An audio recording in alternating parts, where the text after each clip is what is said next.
Hello and welcome to today's edition of Cryptic. We're back on the full times Cryptic today, on Wednesday.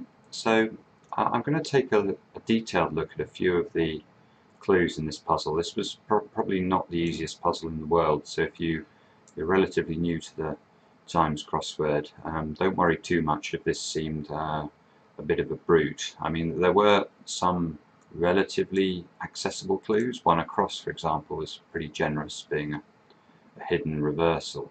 But there were also a lot of very difficult clues where the setter was really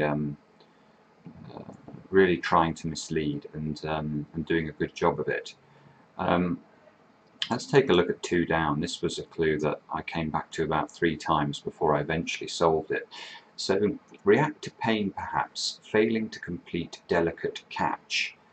Okay, so it's sort of a cricketing theme I feel about this clue. It is of course nothing to do with cricket. You should always, or almost always, totally disregard the surface reading and try and read these clues as in segments. I think it's always try to try and get into that habit rather than reading them as sentences. So what can we get from when we're looking at this? React to pain perhaps, failing to complete delicate. Well, I think that the only instructional part of that I can see is the failing to complete and then probably delicate. You know, so if it seems that somewhere in this answer we're looking for a word for delicate that will fail to complete, i.e. we will shorten it by 1 letter. And then we're faced with a choice. You know, does this mean react to pain perhaps, or does it mean catch? Well, I think probably it's only experience that tells me it's likely to mean catch. And initially what I did was I tried to think of words that you might say when you react to pain, and I thought of 2. I thought of yell, and I thought of yelp. So what I did was I failed to read the clue correctly at all, and I thought that maybe I had to shorten the yell or the yelp, and I found myself trying to put in you know, yellowtail and things like that, or something that ended in ish, because I thought maybe softish might be, or something like that might be a word for delicate. Well, I was sort of on the right lines and sort of not on the right lines. Catch here is not being used obviously in the cricketing sense. It is being used as a reference for something you might catch in the sea. But the very brilliant thing about this is react to pain was to yell ow. If you yell ow, that would certainly be a reaction to pain. And then we need a 4-letter word for delicate that we're going to cut the end off, and I'm sure you've all got it already, but the word was fine, and if we cut the end off that we get fin, and the yellow fin obviously is a type of something you might catch in the sea.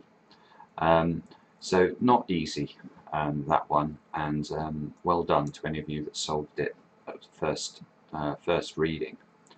Now, which clue do I want to look at now? 9 I thought was quite a good surface and something where you'd be helped if you've done these crosswords before, so I thought we should talk about the clue. So build up layer inserting cube.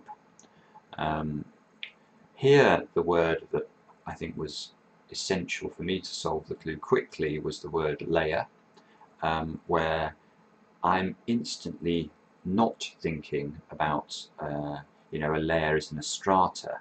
I'm thinking about a layer as in something that lays, and the most obvious things that lay are hens.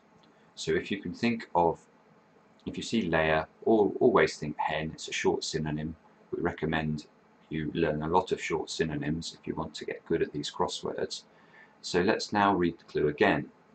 Build up hen inserting cube. So we can hypothesize that sort of thing. We know there's an E either at the 2nd letter or the 7th letter, and we need to insert a word for a cube that's 5 letters. But already I think we're a significant way to solving the clue. If we can think of a word that means built up that fits this pattern, we're there obviously, and I don't think it's too much of a stretch for people to get this, and it's then just justifying it. And of course 2 cubed is 8. If we put 8 in the middle of hen, we get heighten, which is to build up. So good clue, but a clue that you can, if you have a bit of experience, was a write-in. If you don't, was probably absolutely impossible. I like this clue. Passion maybe from speaker over the moon. Relatively normal and sensible surface reading. Always the best clues seem to have that quality.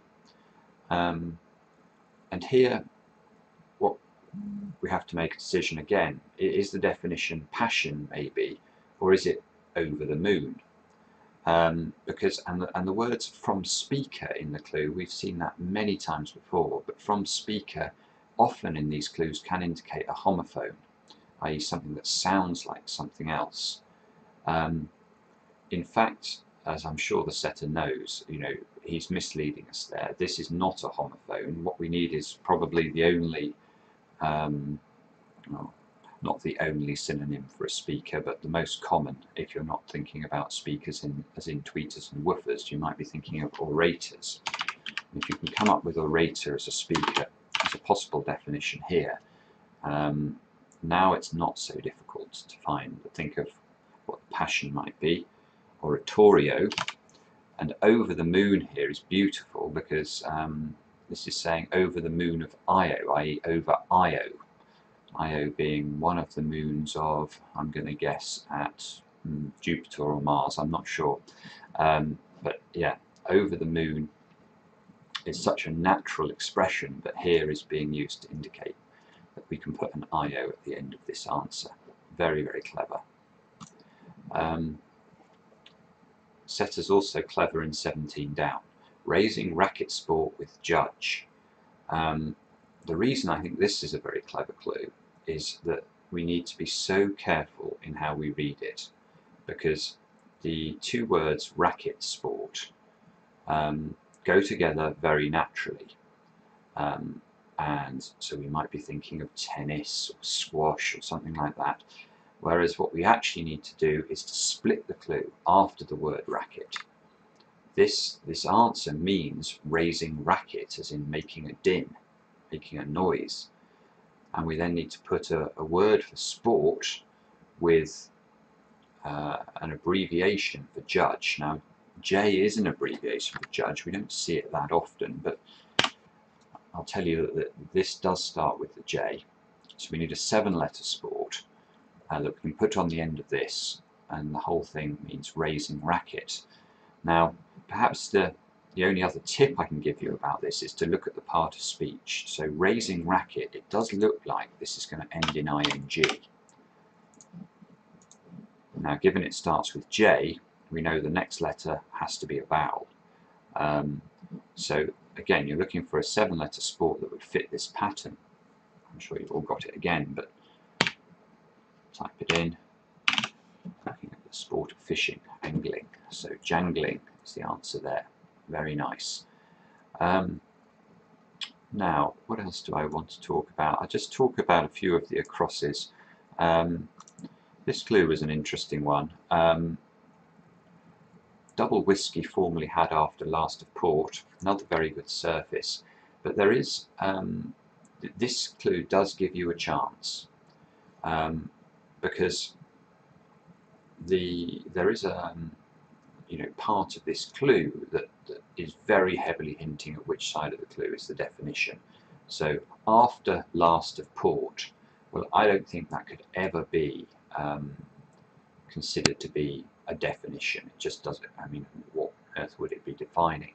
So if we conclude this is part of the wordplay, and it certainly seems to be hinting at the fact we need a T there. So after last of port is saying, look at the last letter of the word port, that's a T. And then we need to put something else after that. Then we go back to the start of the clue and we look at double whiskey. Well, I don't know any synonyms for double whiskey, so we know we need to cut this off after the word double. So all of a sudden this clue becomes very doable, especially given what I've put in the grid already. We're looking for a word that means double. We know it starts with T.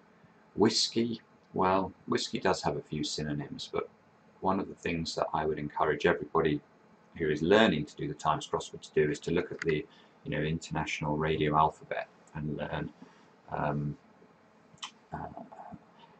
learn which words stand for which letters. Whiskey is of course W in that, and again, if you're looking at this double definition here, the definition being double, all of a sudden we're well on our way to solving it.